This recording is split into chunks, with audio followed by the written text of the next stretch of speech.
Start building railroads on the Santa Fe? Yeah. Where was that, Mr. Hamilton?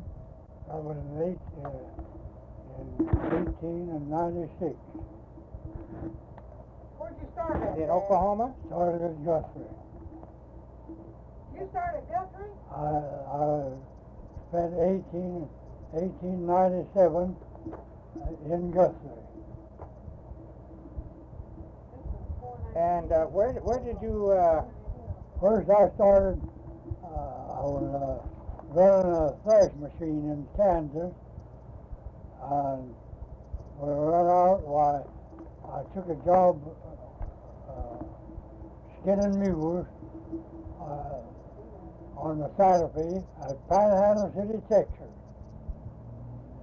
Now, we going through the Panhandle, they just had small engines, you know, then, and the coaches wasn't very big. what were they, American, a 440? Do you remember? Were they American engine, a 440? Oh, yeah, there was, yeah, our engine, the same as we got now, only they were small. Uh-huh. Here's a 419. So, I'd like to borrow some of those. we went to Harper, Kansas, and went from Harper, Kansas into Old Medicine Lodge, Kansas. You've heard of that, haven't you? Now, what year was that now, Mr. Hamilton? Huh? What year was that? That was 1895. Oh, that's a long time. And then from there, I went, we come out of there to Harper, Kansas, and went to Panhandle City and filled bridges. And raised Santa Fe on the Red Deer River at Canadian, Texas. You were coming east all the time? No, I was going west then. Oh. We left Panhandle City. We filled a bridge at Panhandle City, and we left there and come to Harper, Kansas. Well, there we went into Old Medicine Lodge, Kansas, and filled the bridges down in there. Then we left there and come to Harper, Kansas. What were you using to build these bridges, Mr. Hamilton? What were you building these bridges with, metal or wood or? We were filling these bridges. Oh. The bridges had been built, but they were built too long. And we were filling each end of them up. Oh. Shortening the bridges up on the Santa Fe.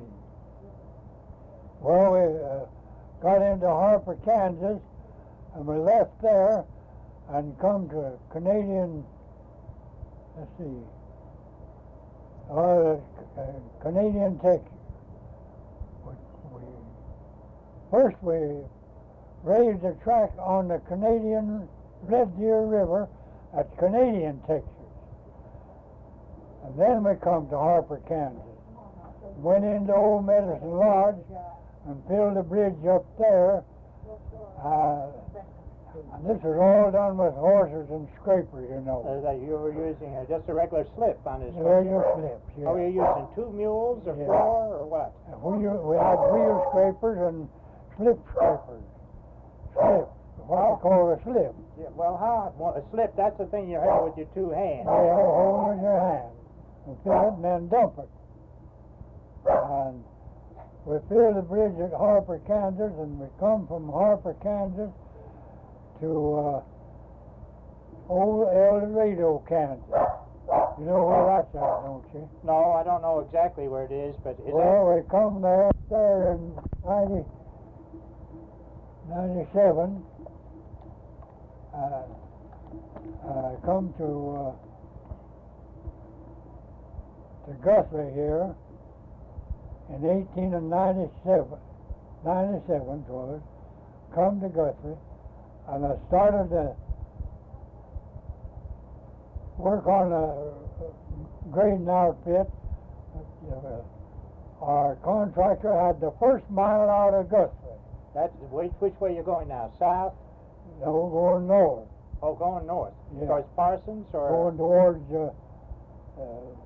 Stillwater. Oh. We were going towards Stillwater.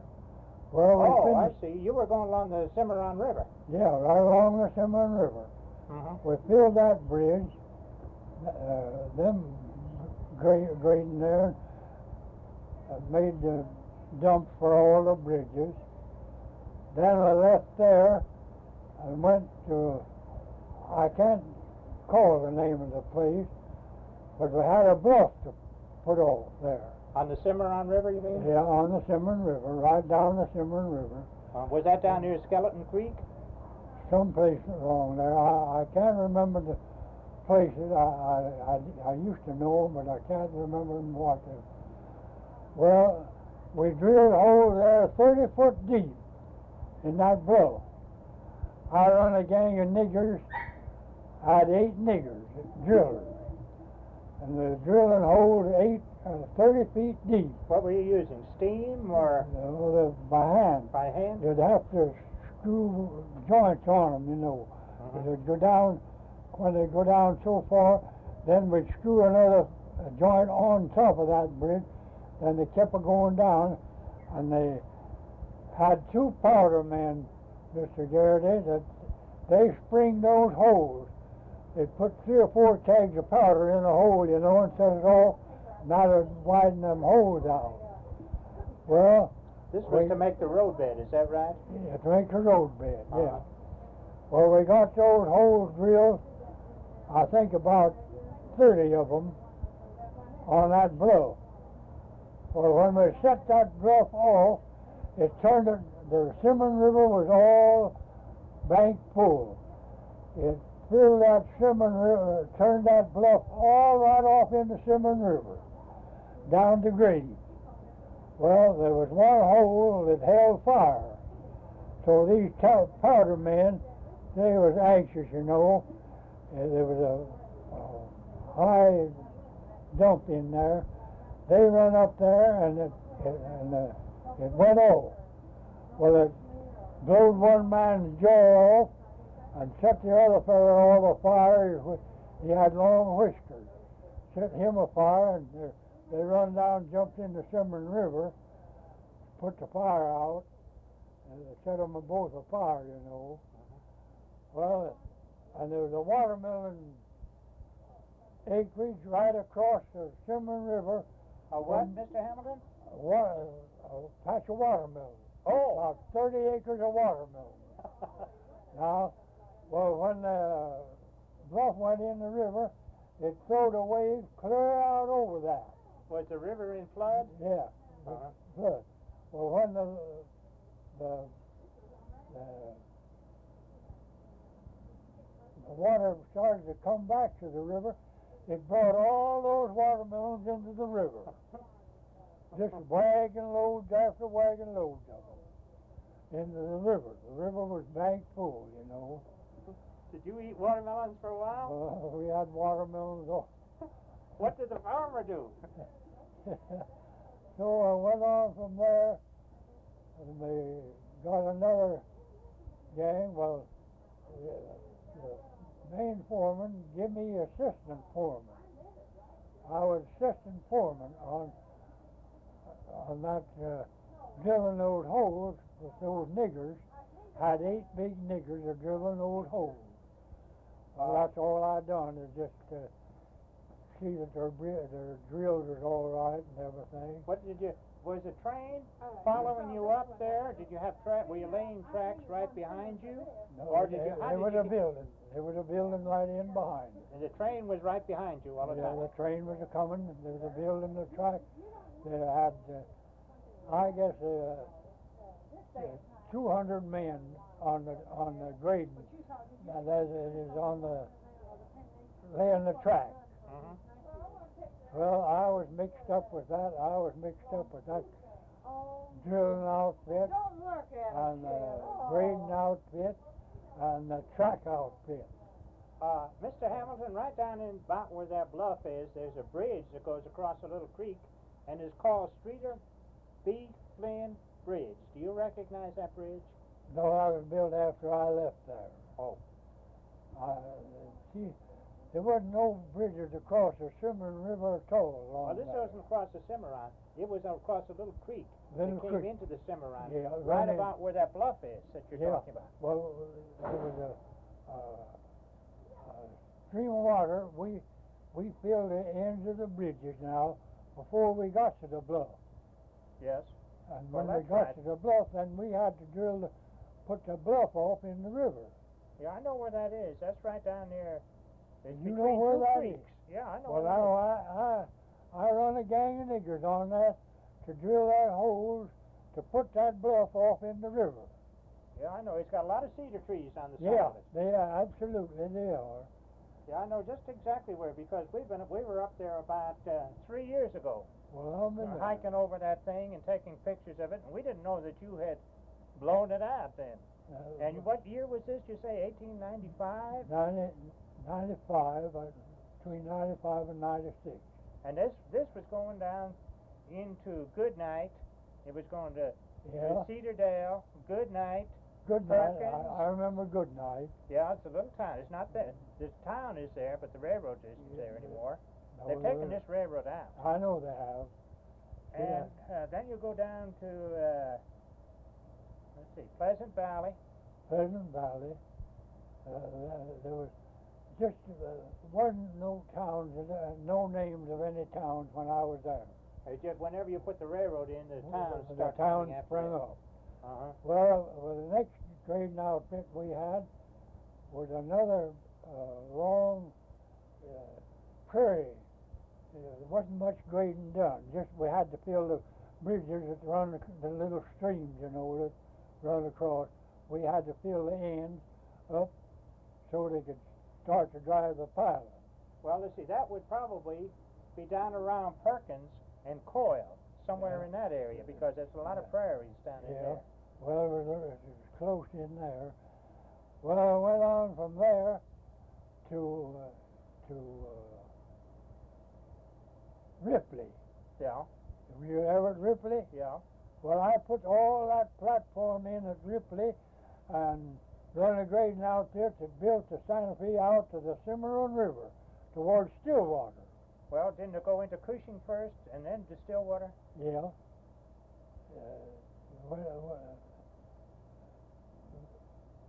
Ripley, I worked there all fall, and I quit there. I quit the grading outfit in 1898. 1898 in February, I quit them and went to Newton, Kansas. That's the division point of Santa Fe, isn't it? Yeah, went to Newton, Kansas, and we got board and room for $3 a week. So I stayed there quite a little while, and I got tired, and I just left the railroad entirely and went back home to Missouri and brought my youngest brother out on the old home farm, his teams and everything.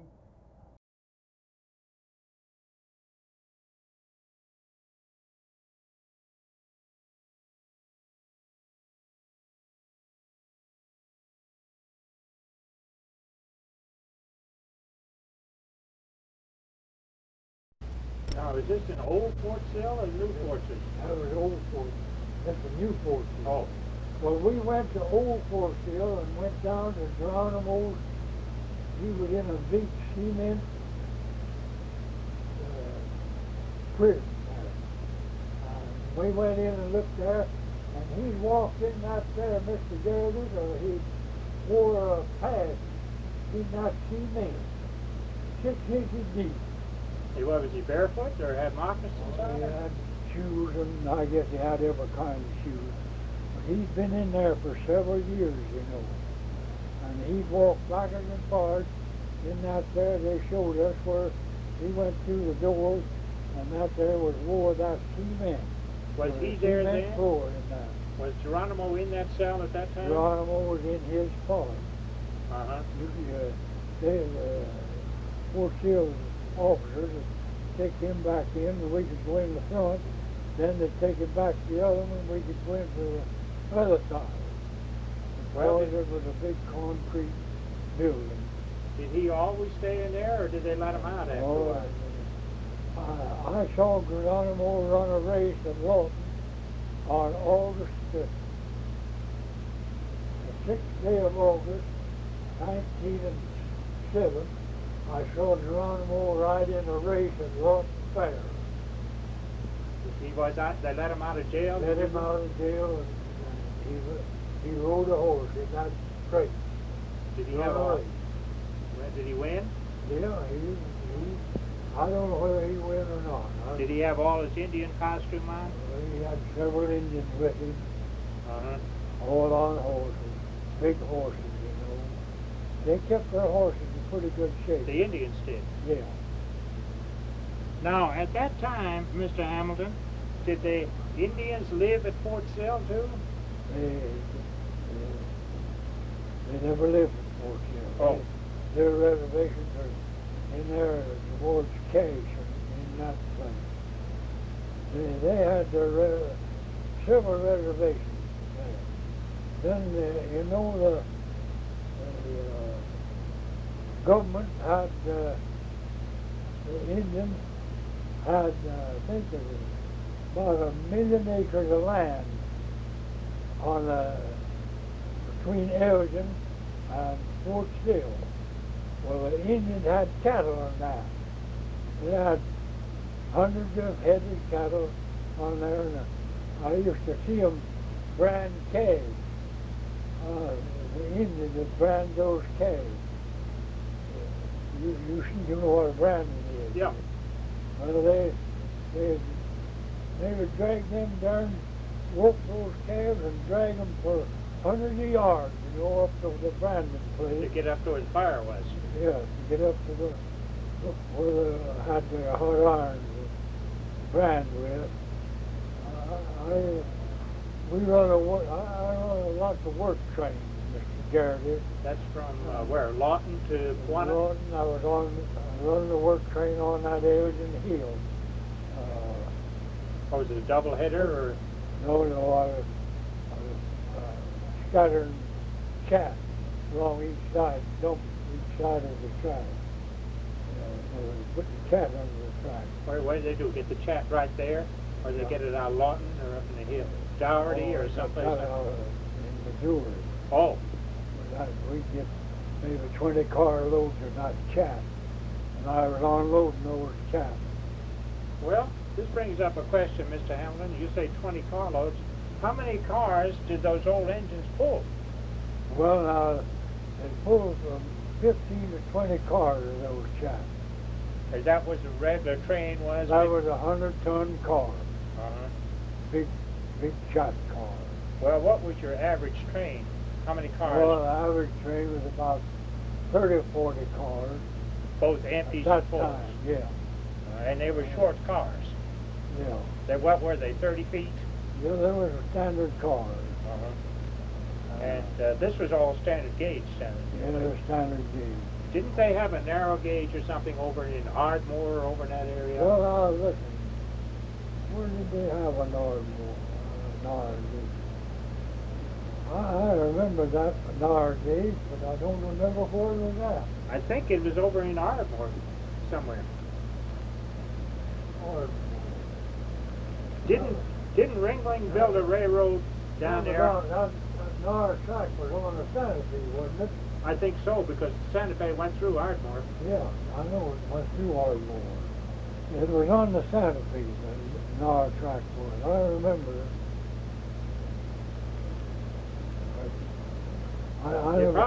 They maybe have been running up into the hills and taking some asphalt or something like that out with those narrow gauges, because that's the way they got that asphalt out down there was with train. Well, I guess it was. Now, do you remember when Ringling decided, Ringling of the Ringling Circus decided he wanted a railroad to run from Ardmore over to Ringling, which is a little bit south of there. You remember that? I remember that Ringling outfit building the railroad there. Yeah, went from Ardmore over to Ringling. To his ranch. It was just for his ranch, was that the idea? For his ranch. And later on they used it to haul out oil and gas. It's still in operation. Yeah. Now you see, the cement, they got all that stuff. We had to track run down into those cement dumps there, and they loaded all that cement and it went to the refinery. Did they make the cement down there? Yeah, they made the cement. Did they get that out of Garrity or somewhere up in there? It was just,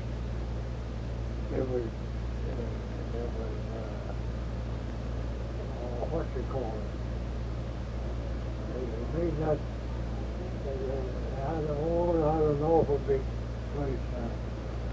We'd haul that cement, they'd load 5 or 6 cars, and we'd haul it up to cement and shove it down into their cement plant, and they unload them, and we have to go in and get them and take them back down there. This is a Frisco still? Jip. They were getting jip out of there. Oh, and they were shipping it out probably to the east and the north. Everywhere. Big cement plant there, cement. Now, Mr. Hamilton, didn't they used to have 2 railroads coming into Lawton? Down by Fort Sill, there's 2 railroads run right together. Rock Island come in there. Right alongside the Frisco. Yeah. No, it crossed the Frisco. Rock Island come in. They come in from Fort Sill right along the side of the Frisco, and then they made a circle up north of Lawton, and they come across our tracks and went south. Oh, down into Texas somewhere. Down in the Down to Wichita Falls, probably. Wichita Falls, and we had to stop, for the crossing all the way. See, then the train had to stop for a cross. Both of them had to stop. Yeah, both of them had to stop. I think I read somewhere where at crossings, the engineer, it used to be, before this law came into effect, the engineers would see who could race to the crossing and get there first. And sometimes they met together. They have met on the crossings. I remember that. I never saw one, but I've heard of them. I mean, Chickasha, there's crossings at Chickasha, and at Lawton, and then there's crossings again at Point Texas. Well, then they used to have a railroad that went out of Chickasha down into Lehigh Valley. Do you remember that? Chickasha Central or something like that? No, I don't remember. You wouldn't remember. That was I think it might have been a branch of the Santa Fe. Mr. Garrity, they built tracks all over the country some way or another. Yeah. They didn't last long. They took them up. That's right. Now, see, they used to have a track that went from Chickasha up through Binger and Hinton and up into the Rock Island at Bridgeport. Yeah. They have since taken it out. All those tracks are taken out. And they all had the same deal as you did, grading and mules, and boy, they had a lot of fill. Now, Mr. Hamilton, when you had all these mules on the thing, did you have stables right along with you? Did you have stables and everything to take care of your mules, or you just turn them loose and let them graze? Oh, whenever we had a skidder for each team, a man for each team. And when we wanted to move from one place to another, we went to the stockyards and loaded all those mules and wagons and things on the train. Mm-hmm. They take it. Then you take it to the end of the line. Yeah, end of the line. About how many mules would you have on this thing? We had 20 teams. You had 20 teams of mules? 20 teams of horses and mules together.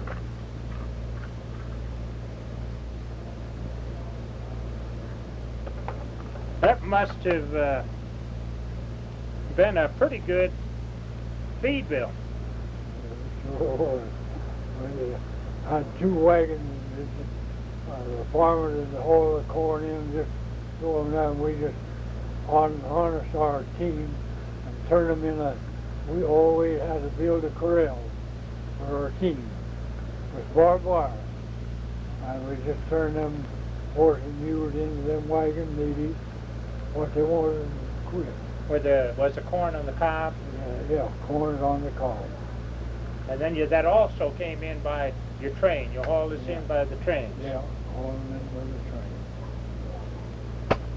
Now, you didn't stay with the Santa Fe until it ran all the way up to Stillwater, did you? No, You stopped I at stopped Ringwood. at the Cimarron River. Oh, you went right along the that went into Cushing. See, they made a Y at Ripley. We come in from the south and went out to the Cimarron River. We turned, well, they made a Y in there and come on down to Chandler, down in there, you see. Warwick, they used to have a line in there too, into Warwick. Yeah, they come through Warwick. They come through Drumright,